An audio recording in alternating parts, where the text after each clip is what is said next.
Ayan, para sa ating lunch, magluluto tayo ng isdang hindi ko pa rin alam kung anong pangalan niya.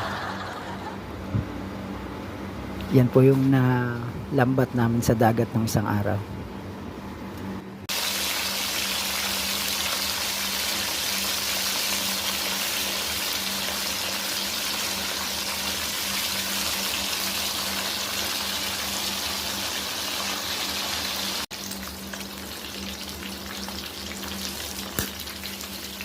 Ayun, tumalsik po yung mantika kaya gumalaw yung camera.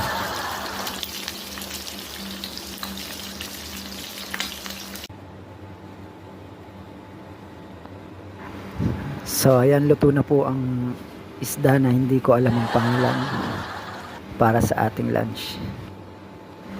Kain na po tayo. Yes!